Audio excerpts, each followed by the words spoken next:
Hello,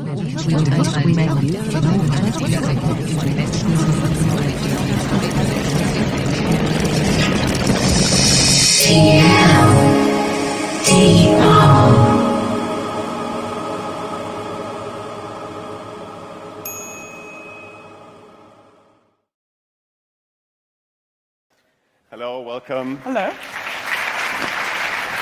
Hello.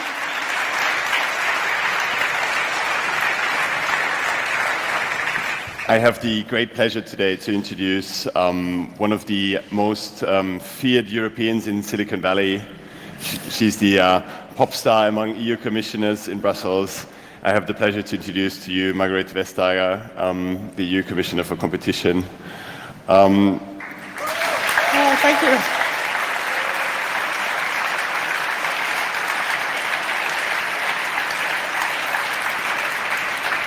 Well, so you have held a portfolio for competition since 2014. As a commissioner, you have made big headlines across Europe with the billions of euros in fines you handed down to large tech companies, among other things.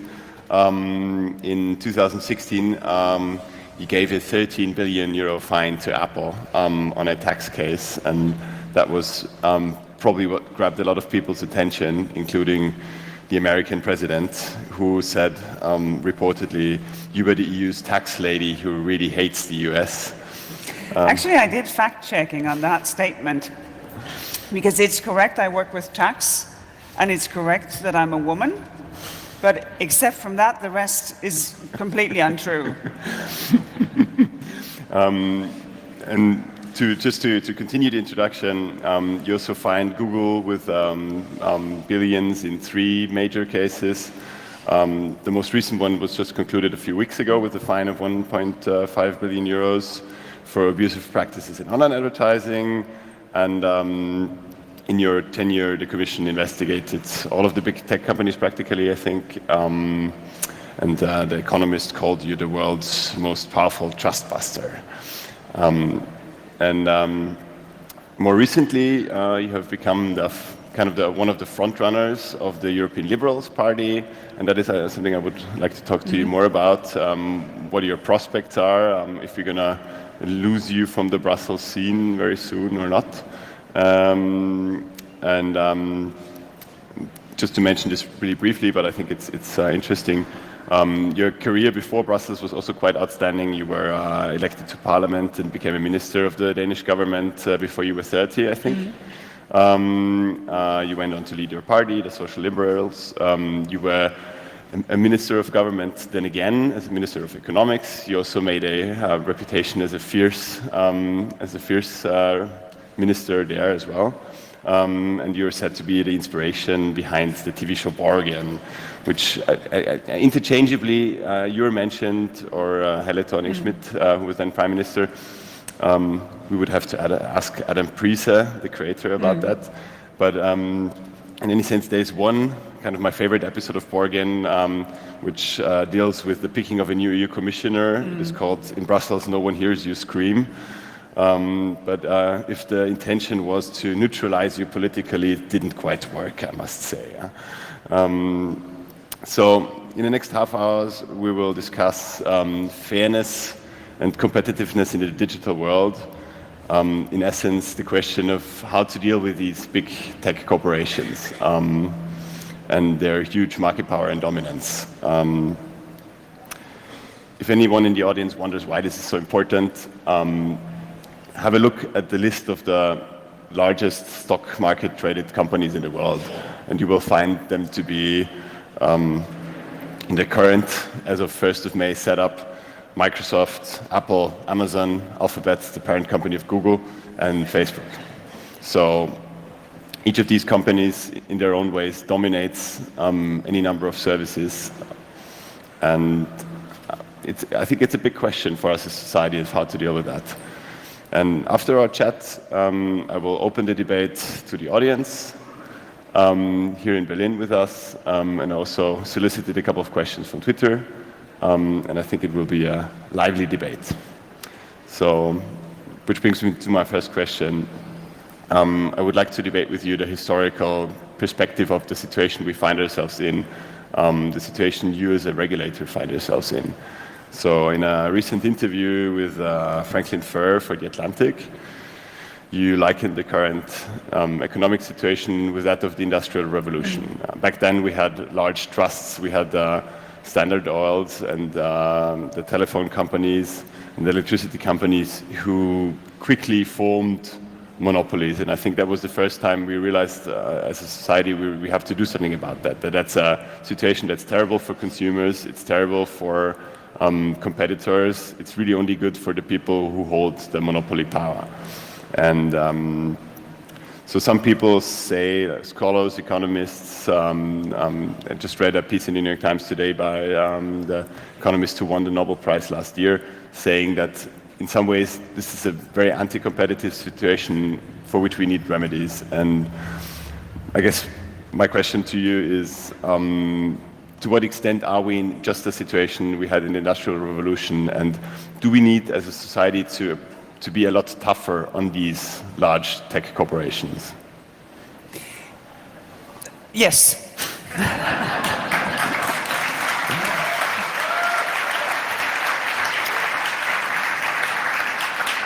The thing is that we are extremely challenged because the scope and the pace of this industrial revolution that we're in is so much faster than ever before.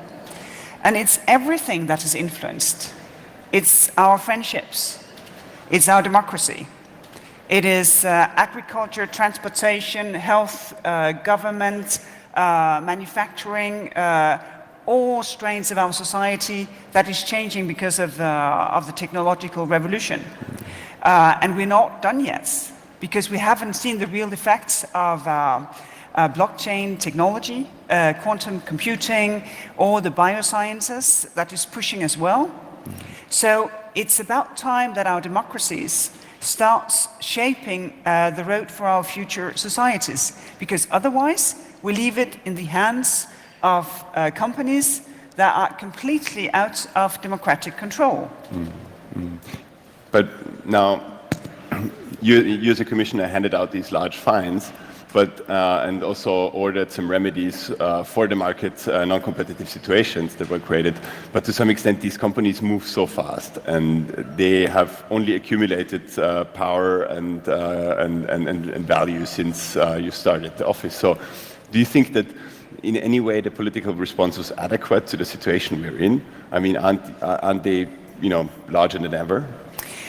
Well, part of the answer comes from enforcing competition law, because you get a fine to find past illegal behavior. In the decision also, you have to stop. You cannot do something to the equivalent of what you did before, your wrongdoing, and competition will then have to come back.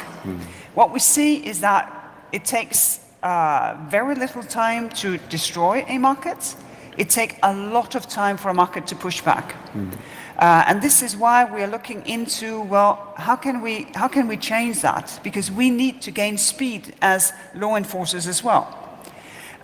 So we've had huge conference, we've had a call for public contributions. I've had 3 special advisors looking into questions of platforms, data, and innovation. And especially when it comes to data, I think that is a key issue, because access to data is what allows you to be competitive, to be relevant, because you can have excellent technology, cutting edge, the best possible. If you have no access to data, you will not be able to provide services to potential customers. And this is why access to data, and access to data also as a remedy in cases where companies have done something illegal, I think that is one of the things that we will be approaching. Because then you can have real competition. And then you can figure out how to challenge the network effects that we see so clearly, and all the effects that comes from new ways of generating value. Right. Let's talk about one specific case in that vein. So Amazon is being looked at by the Commission for basically looking at what competitors, third parties who sell over their platform are doing, and then allegedly replicating some of the behavior, taking insights from other people's sales for their own brands, and basically outcompeting on their competitors on their own platform. So the question is, I mean, there has been a good case about Google Shopping as well. So we know the platforms are in some way doing this, or at least it appears they're doing this. That beggars the question, when companies favor their own products, they just use their market power in that way. Can you tell us a little bit more about the Amazon case specifically, and also like look at more like how could these non-monetary sanctions, these remedies exactly look like? How could this data sharing look like for the small company, for us as customers? Well, you're completely right. What we're looking at is this situation where Amazon is both a host and a competitor. Because of course it's great if you have a small brick and mortar shop that you can also do e-commerce. So you're hosted by Amazon, they help you out, payment, shipping, but they also get all your data. They know what your customers are looking at. They know what you sell. They know what is trending. And they also do that because they are hosting so many small businesses. So we're trying to figure out, do they use that data in a fair way? Or do they use that data actually to compete against you because they know exactly what is trending coming from yourself? And that we're in the process of looking into. And the quite nice thing about that is that we send out then a lot of questionnaires. And all these smaller businesses, then they help out. They have a business to do, and yet they take up time to send us their data, their information, for us to be able to crunch the numbers. We're not completely there yet, but we've also been thinking about what is this actually going on. And one of my advisors, Helge Schweitzer, will be well known here in Germany. She sort of said, well, maybe you could understand this as the equivalent of a sports union. So the sports union will set the rules of the game, they will take care of anti-dumping issues, the ethics of the game, but they will not have their own team. They will host the teams, they will make the tournaments, they will make the championships, they will make sure that the ethics of the game is fine, but they will not themselves participate. And this is a very well-known logic that gives not this dual approach, as we see sometime on the platforms, but a much more simple approach. Because if you're dominant, well, then it is you who actually regulates what is going on your marketplace, on your platform. Interestingly, the sports example was also used by Elizabeth Warren, Democratic presidential candidate, who suggested that exactly this situation, that the platforms are their own, that they want to be umpires and at the same time compete in the game, is clearly so violating of our principles of fairness that we should break up these companies. She said that, for instance, Facebook should be made to divest again of WhatsApp, a company they only bought 5 years ago, although it now seems like near eternity. So do you think, I know you're a bit cautious of this idea of breaking up the companies. You said by Southwest, the festival in Texas, you said that this should be a measure of last resort. But when exactly, do we come to this point where the last resort is the only one left? Well, in our laws, it will be a measure of very last resort. And the thing is that what we are looking for is, of course, things that works. Yeah. Because we would want competition to come back if companies are destroying the marketplace. So what we're looking for is what will it take to push back in a marketplace? Because the risk, if you consider breaking up a company, this is the most far-reaching thing that you can do, to take private property and say, now we say you should organize differently. And of course, since that would be an irreversible process, I think the court would listen very carefully and they say, well, maybe wait and see. So you will be spending, maybe years in courts before you would actually have an effect of what you were doing. And this is why we've been looking into this issue of access to data.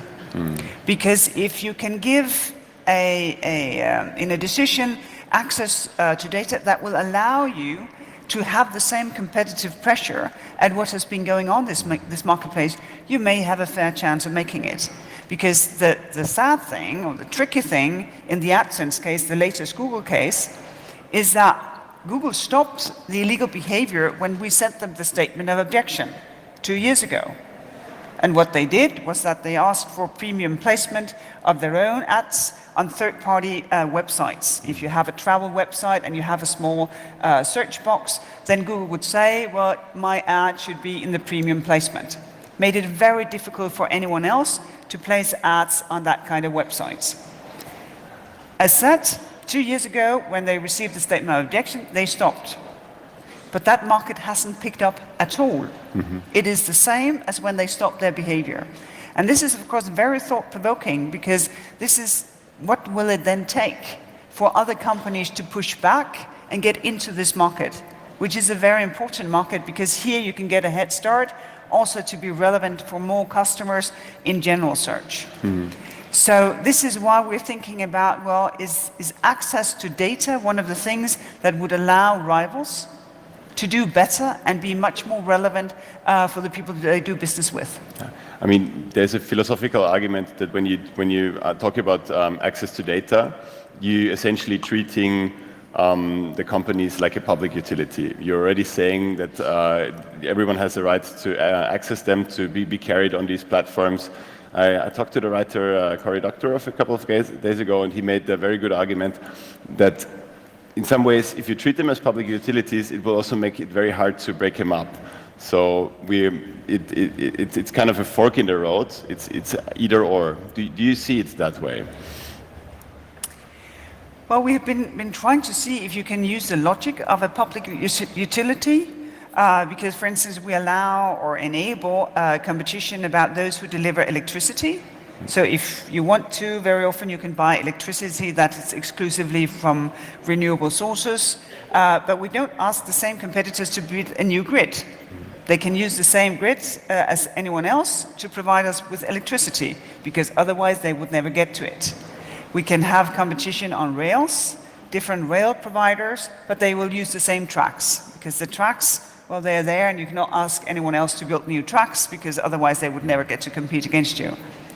But the tricky thing is, what will be the effect of saying that, for instance, Google Search is a public utility? That is the tricky thing. What would then be the effect of it? And how to enable it? And this is why we're thinking more about this. If you have an illegal behavior, if you're a dominant company, well, that has a consequence. And that may be sort of more straightforward, getting to the result that we want, that other businesses will have a fair chance of competing. That, of course, entails that we as consumers are sufficiently curious to do something else than just stay locked in our small universes. So how many have recently tested another search engine? It's a very tech-savvy crowd, one has to say, so we see a couple of hands. But this is a very good show. And you saw how few people actually did that. There is a German search engine, Clicks. There's a French one, Quant. They both provide for much better privacy than anyone else. This should be the crowd to test it. Yeah. You use Quant, I think I've read in interviews. Yeah. Yes. There's another example of this that I wanted to talk about. It's the example of messenger services. Most of us use WhatsApp or Signal or Telegram or whatever. And the Commission recently published this very interesting paper, Competition Policy in the Digital Era. And there you could read an interesting chapter about what is in the jargon called full protocol interoperability. So the idea that the messenger service should be opened, like email, so that when I use, my granny uses WhatsApp, I can send her a message from Telegram, and all these services would be interoperable. So do you think that is something the European Union should regulate, or should use existing powers to regulate? Because I've not heard anybody, in Germany you have Justice Minister Barley propose this, but there hasn't really been a large political debate. So should we have one? But I think this is very important, because this is exactly what can make sure that we break out of sort of the confinement of just one service, one universe, and not keep inviting other people in, because that is part of the network effect, that we say, well, I'm on WhatsApp, I would like to exchange messages with you, so would you please come on WhatsApp as well? But maybe your preferred services would be Signal or Telegram or something else. So if we could push for that, then we would also have a very different approach. And we know that from text messages, that we can send text messages even though we have very different providers, different type of telco companies. So it's a completely well-known way of doing things, and it's also what allows for real multi-homing. And multi-homing is also what I think keep us open to new services, innovative services and products that other businesses would like to give to us. And that can only happen when they can work together. Yeah. And so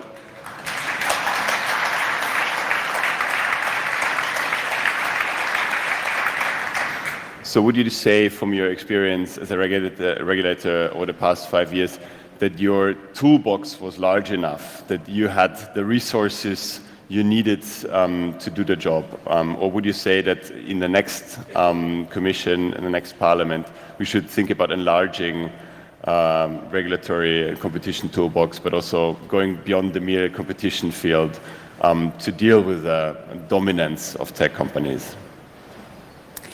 Well, to some degree, our tools are quite flexible. Like in the Google Android case, we used the same logic as a case from the 70s, where it was a tying between a nail gun and nails, two very sort of relatively simple physical products. Same logic when Google tied the Play Store with search and browsing. So our tools are quite flexible. But of course, we need to push in the understanding of how we use them. And we may also have to consider how to make sure that we get to see the right mergers. Because when we did the Facebook WhatsApp merger and the Microsoft LinkedIn merger, we did that because national competition authorities referred it to us. Otherwise, we wouldn't have seen it, because they're below threshold. They may have very little turnover when they're being bought. And if you look at, for instance, Google has been on a shopping spree in Europe. I think over the last couple of years, they have bought 175, 200 companies here. We don't see that, never. So maybe we'll have to consider in some areas to see, do we have the right tools actually to see and know what is going on? That being said, in the next 7-year budgets, we from the Commission has proposed to have a larger budget for the kind of work that I do, because my services, they of course also need to digitalize as well, to have our own tools, maybe our own algorithms, to be able to police what is going on. And in that respect, I think it's very important that we have sufficient resources, because we need people from different, with different skills, coming from different strands of life, in order to be effective in what we do. But then you have national competition authorities who are very often comparatively small, but they play an important role in feeding you information cases. But do you think that member states should beef up also their competition muscle? Well, I've only had one legislative proposal in these 5 years, and the one is a proposal now passed, and it was the first regulation, 2019, was to empower member states in their national competition authorities to have sufficient resources, to be independent, to be able to take all kind of evidence, because previously some national competition authorities, they couldn't take digital evidence, which is kind of strange, because not all cartelists have a little book where they write what they have decided. So we're pushing for that. And I just learned that in Denmark now they have a dedicated platform office, platform unit, because we deal with the big platforms, but I think in Europe you'd find around 7,000 different platforms. So, of course, you would like fully to understand what happens with competition. How are we well served by the market when platforms becomes the basis of how businesses are doing their business? And now, crossing over to a topic that I deal with a lot as a journalist, I write a lot about, I'm a correspondent in Brussels, and I write a lot about lobbying.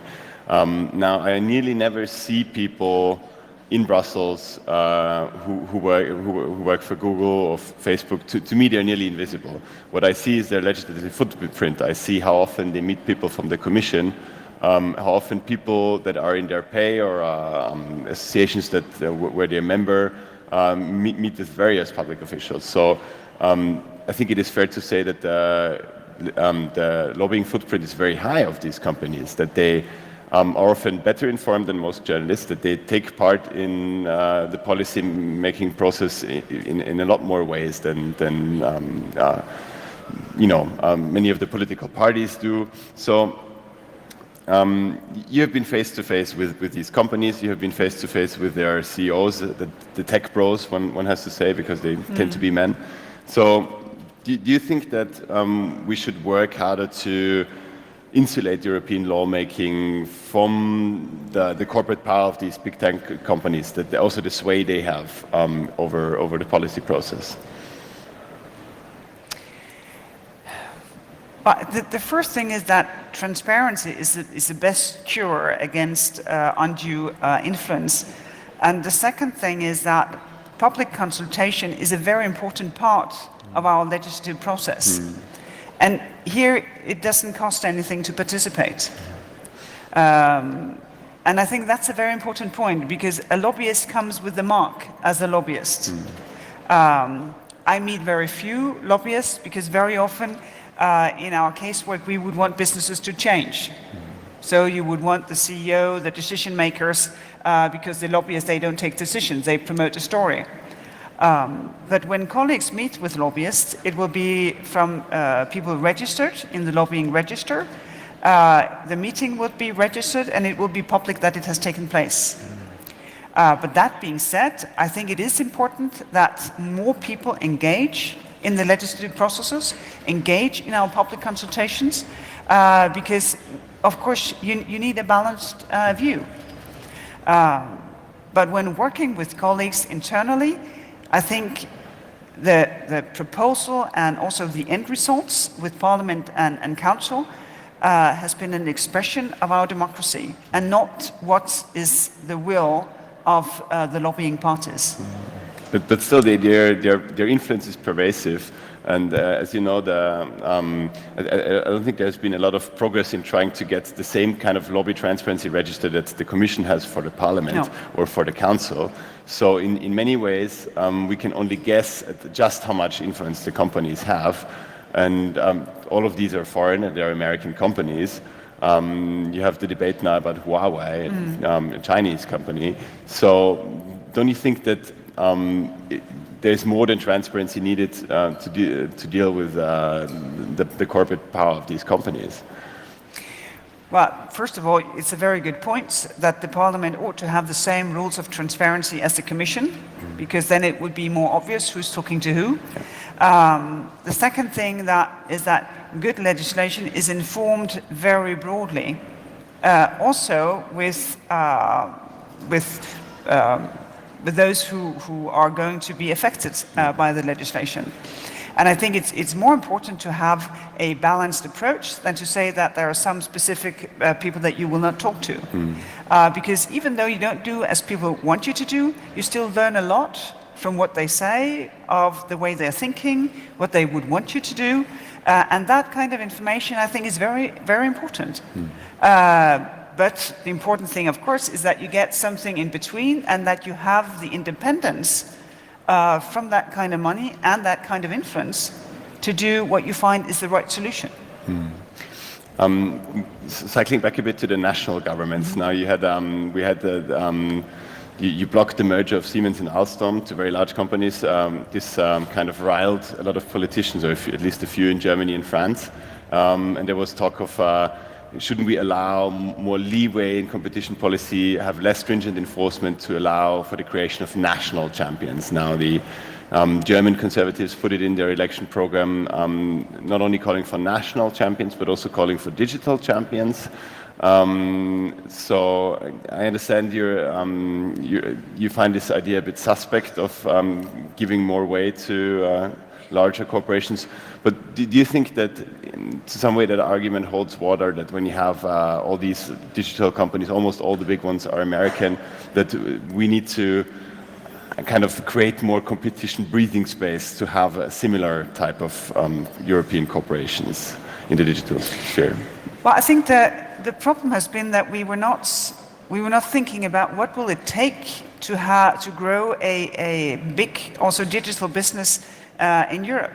It's only recently that we have established a digital single market, so that it also makes sense to think garage, global, from a European point of view.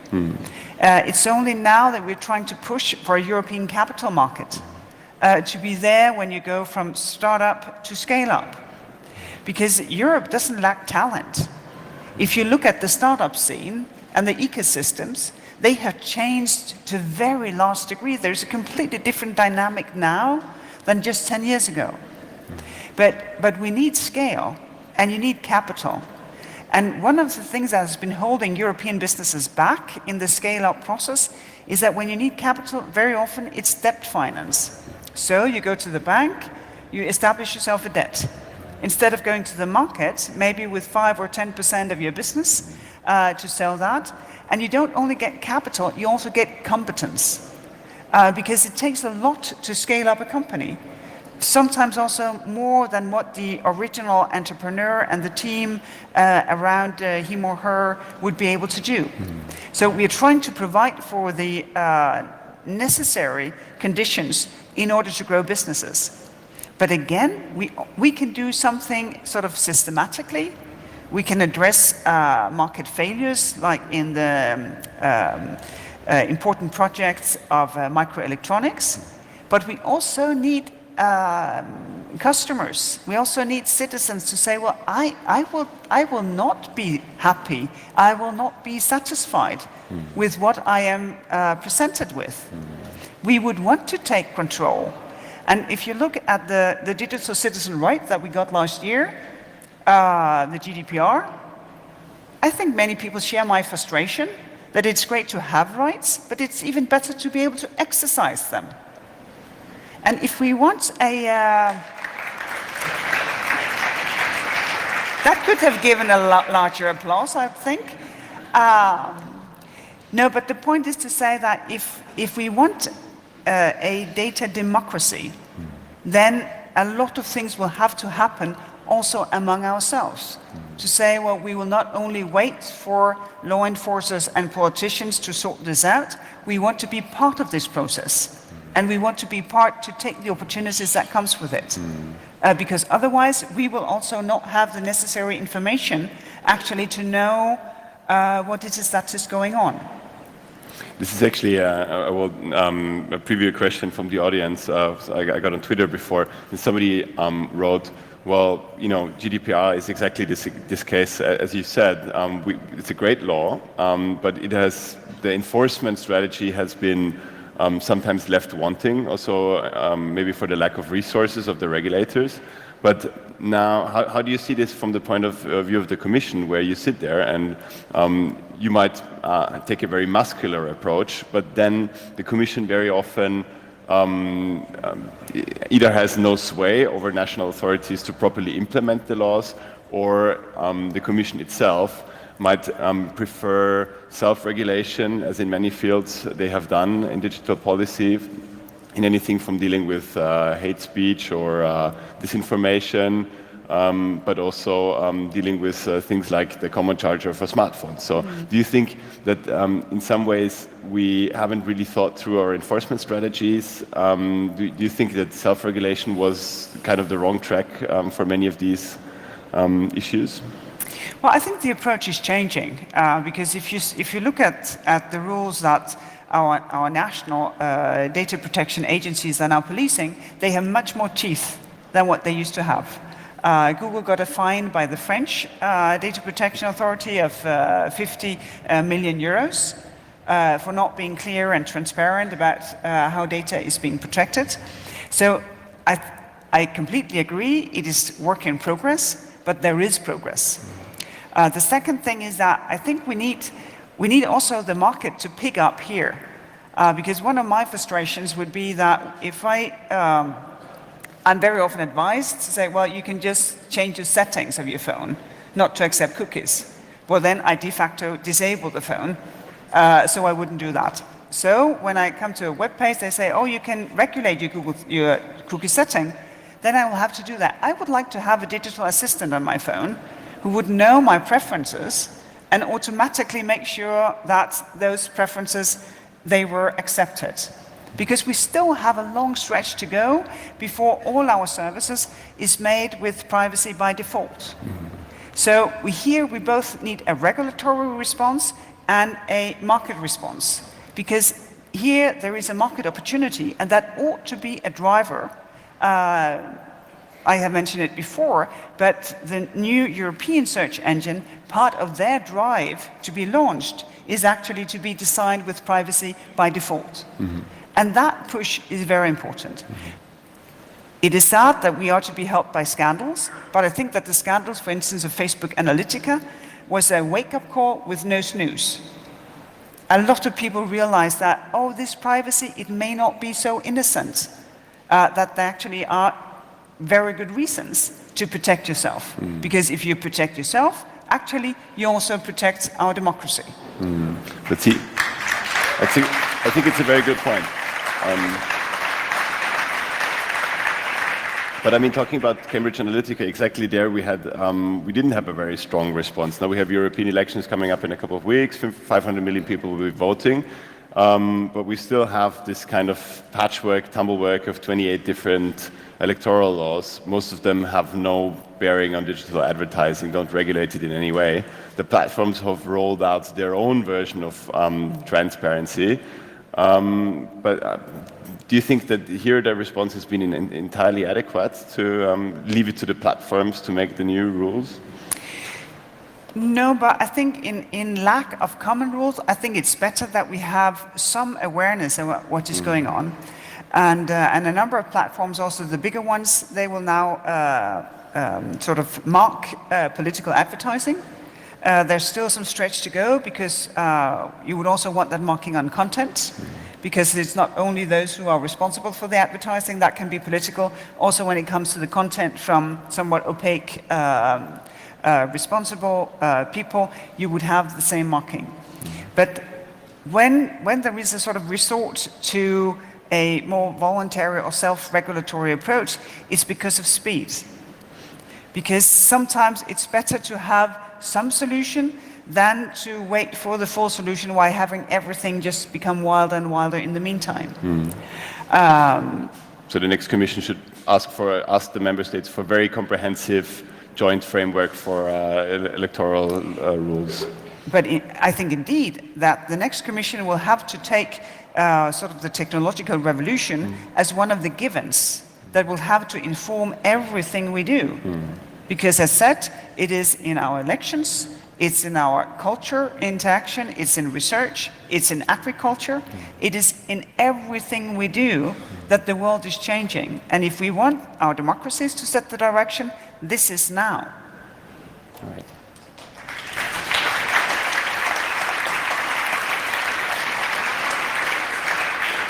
So before I hand over to the audience, a bit about your political future.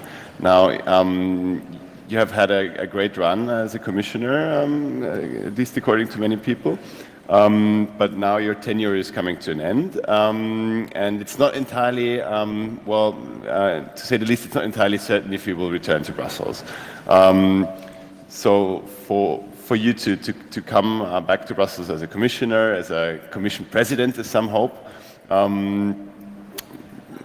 can you describe a little bit about what would need to happen to make this event possible? Well, someone would have to want it to happen, to state the obvious. No, the thing is that I am from the social liberal family, and we have set up a team for the European election to say, well, these 7 people, 5 women and 2 men, represent sort of the social liberal family. In order to sort of try to say, well, who is who in Brussels is important, but the most important thing is how we want to deal with climate change, with how to stay competitive, how to have a bigger global footprint as Europeans, how to be more confident. And I know it is very interesting who is who in Brussels, but I think for most voters, not top of mind. Top of mind is to figure out how do we deal with this world. So, thank you. So we have tried to set that aside Because I think one of the things that people are really turned off is if an election is about who's going to have what job. And anyway, you know, I have fallback positions. I have been flying so much in my mandate that I can be planting trees for probably a decade to make up for that.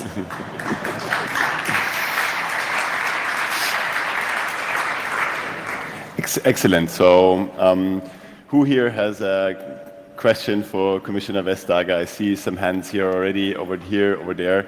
But maybe we can take one from the yeah, okay. Oh, yeah, great. Sorry, hi.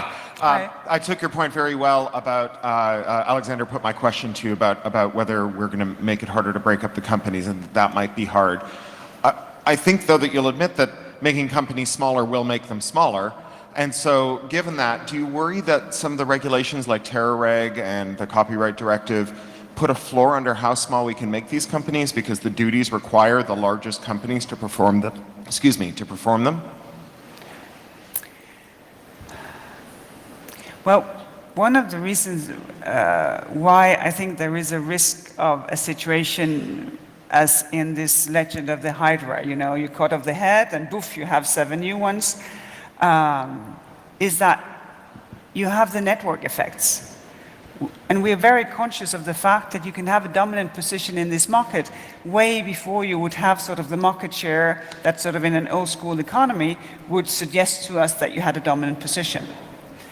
And in the discussion, for instance, about the Copyright Directive, there's been, I think, a very strong sensitivity to exactly this point. Well, how can you make sure that you get the balance right? So that smaller companies, they have one set of rules, and bigger companies, they will be obliged to do more. Also, as a reflection of the fact that in Europe, there's no ban of success. You're more than welcome to do good. If consumers like what you're doing, you grow.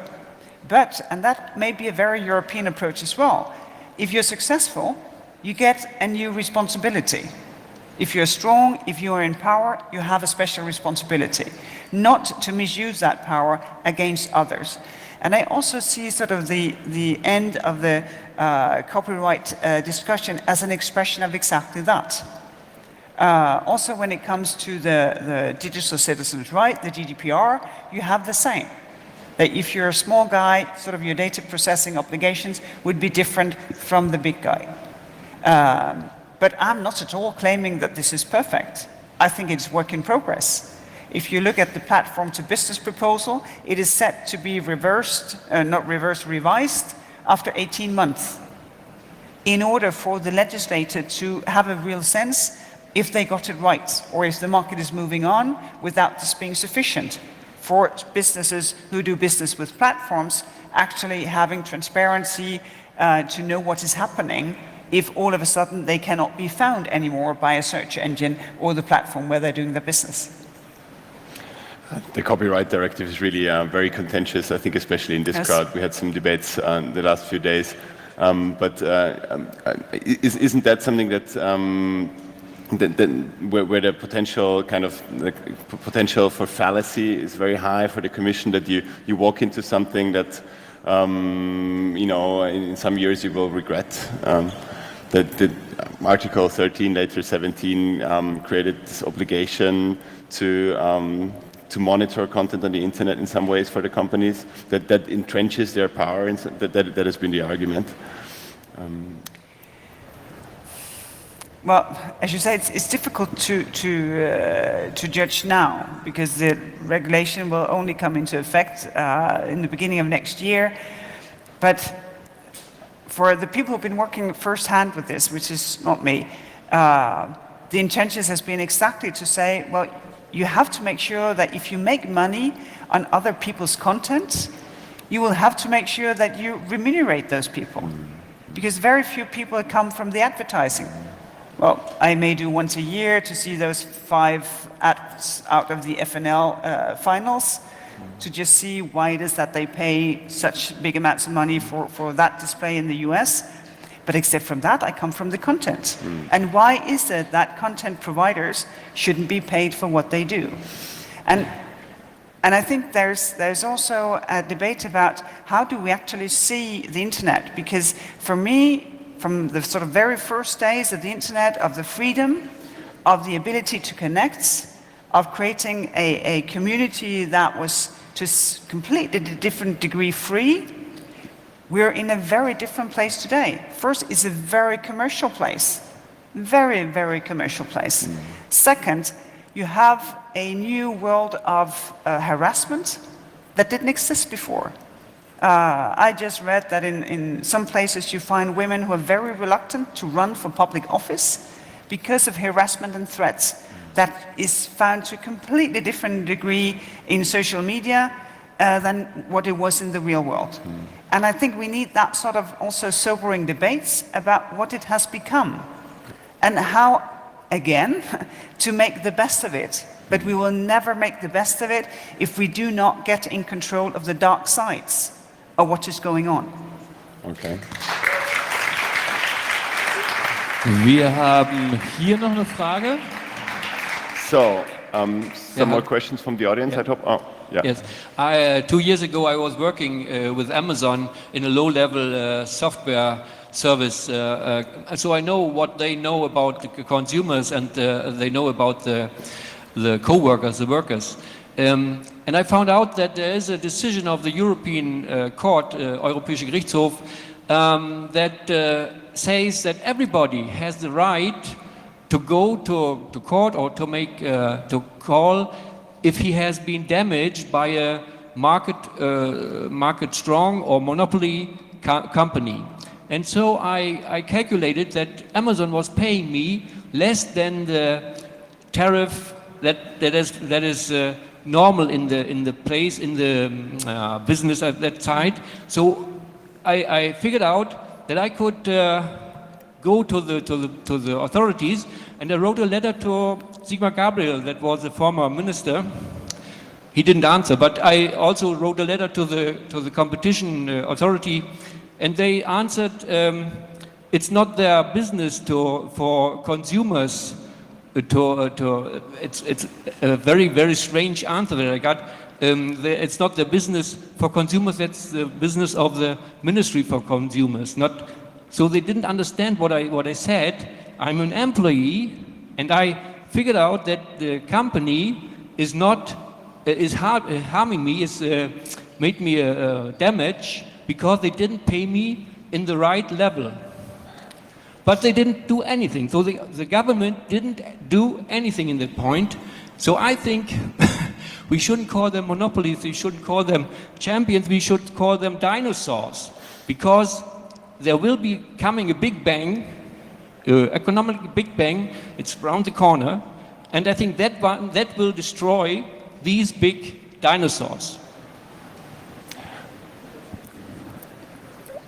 That remains to be seen. But the point taken that there is cause for, in my own home country, Denmark, we have very strong social partners. And they, I think, would say, well, here there's a call for taking a company to court. For instance, if there is a big construction work and you have subcontractors, and these subcontractors will not live up to their obligation, they would be taken to court. But as a consumer, you would have a right as well. If you take the truck cartel, we have the 6 main truck makers in Europe cartelized for 14 years. They had to pay a huge fine. I think it was 4.8 billion euros. But that was just part of it, because the other part of it, that now they're faced with numerous numbers of litigation for private damages. Because so many transport companies in Europe, they say, well, we could have done better if it wasn't for you cartelizing. And that's also part of the deterrence, that you shouldn't do things that are illegal, because yes, eventually regulator, law enforcers will catch up with you, but also the risk of private damages will be there then to damage you, to make it right to people. Yeah, there's a lady in the back there. Ich mache trotzdem erstmal ganz kurz hier und dann gehe ich zu der anderen Seite rüber. Dankeschön. I'll try to be bold and I'll ask 2 questions. In February, you had a conference. Sorry, could you cut it down to one? Would it be possible so that I can get other people as well? That's a toughie. Okay. All right. In February, you had a conference called Shaping Competition. I watched it, I streamed it. It was highly interesting. One of the high points was a keynote from Jean Tirole, who was Nobel Prize economist, right? And he said that, I think the whole keynote is great. It's still accessible. Everybody should watch it. I think it's 20 minutes. It's really good. He said that not all issues that we're seeing here with the markets, the market distortions, can be solved by antitrust and competition law. I was very happy that that was being said, because the German Ministry of Economics point is, I will just beef up the National Antitrust Enforcement Agency and we'll beef up competition law, and that's that. I think there's a lot of part of the issues that we're facing are neighboring problems that are outside of the scope of competition law. Well, are you coordinating this? Because that is, as far as I understand, outside of the reach of DG Competition. Are you coordinating with the other commissionaries about these kind of market distortions? Because I think you're right, we have market failures that cannot be solved by competition law, but they need to be solved elsewhere. But that point is completely well taken. You know, even though with the powers coming from 500 million Europeans, it's a big hammer, but that doesn't make everything a nail. And this is why competition law enforcement and regulation will have to go hand in hand. This is why we need the platform to business proposal. This is why we need the new deals for consumers. This is why we need sort of the regulation that comes and then sort of say, well, this was the casework, now these are the rules for everyone. We've had it, for instance, with the fees on credit cards. We had a number of cases with credit card fees that were way too high, and that then turned into regulation that now regulates and put a cap on the fees that we pay with our credit cards. And it's the same method. You have the case that shows that something has to be dealt with, and the case is concluded, and then you have legislation that will then frame the whole thing and give it direction. So next question over here. Hi. Hello? In the beginning you were talking about the example of Amazon, and we had 2 scenarios, and one was the sports union metaphor, where Amazon wouldn't be able to partake in the same competition on the own platform anymore. And we also talked about that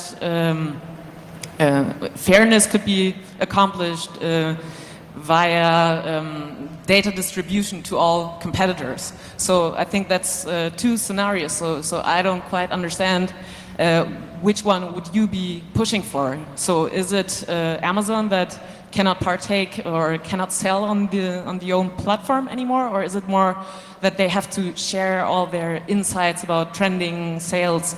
Because I think it would be very difficult for Amazon to decide what is kind of a secret that we just have and what should be open to the public. I mean, obviously they wouldn't want to share it, but even if we say, hey, you have to share it, how would we know if they share 100% of what they should?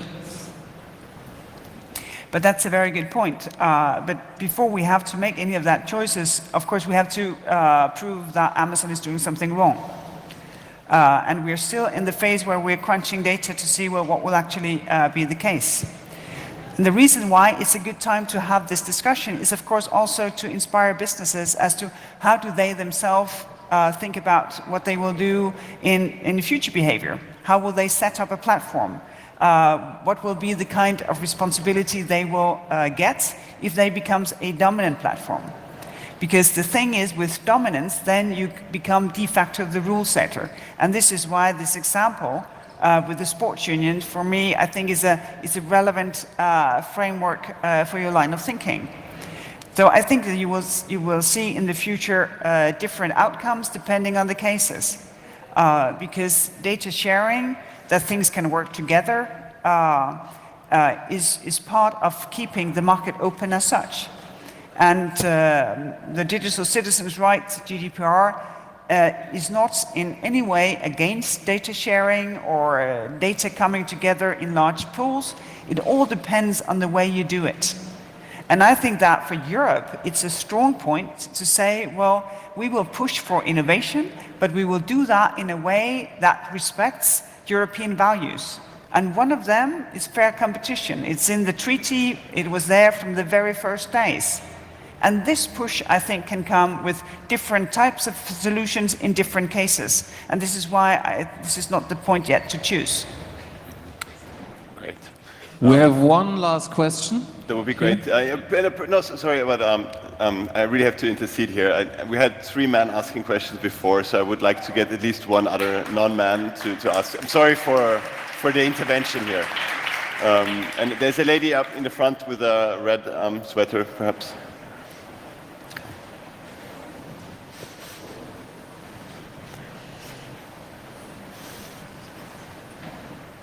You know, I really like this. I very often have to say in an audience, I also take questions from women. Okay.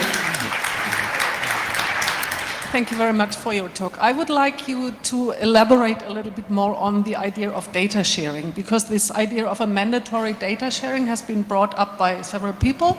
So what kind of data? Is it only aggregated data, also metadata, data from data analytics? How do you make sure the balance between data protection and data opening, data aggregation? And I think what's very important is to think about intermediaries like a fiduciary trust to keep respect, to maintain respect for data protection and for the interests of the consumers or citizens. So I think what's really important is to have a representation of users, of consumer organizations within this data sharing exercise, because if we don't make sure about that, I think this is a lost case. But that, I think, is very well put. I think in India, as part of their sort of process of enabling digital identity for each and every citizen, which is a great progress, because if you have an identity, then access to school, public services, all of that is much easier. In that process, they also established fiduciaries, sort of an entity in between those who want access to data and the data coming in. To be an independent, honest broker in that relationship. I think that can be one of the inspirations. I think it can be organized in different ways. Also, I don't have sort of the full technical overview as to how to make that happen. Also, because sometimes it's not only that you will have users coming from sort of the same line of data creation, but you will also have different sorts of data. Could be data that is not strictly personal, but is created because the way we personally interact. But it could also be inferred data. It could be data that are publicly funded, like data on weather or national geography. Or it could be the Internet of Things data, all the data produced by all the many machines around us. And in order to do that, you may want to make different setups as to how to enable it. But for many different businesses, access to data and sharing of data would be sort of the consumer, would benefit the consumer, because then the barriers to entry in that market would be so much lower.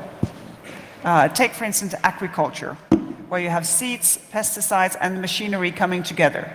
The machinery will combine data from weather, soil quality, how seeds respond to different kinds of treatments.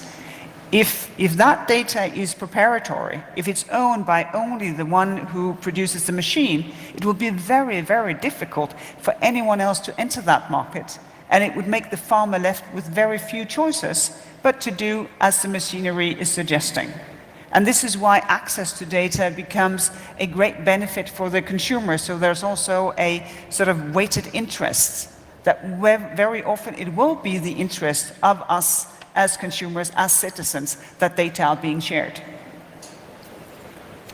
Well, I think we have to wrap up the session now. It was such a pleasure to have you here to talk about these issues. We might see you again next year as a commission president or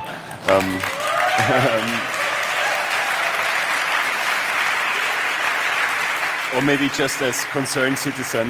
Yeah. But that being said, I would be happy to come back in any position, because this is a great event.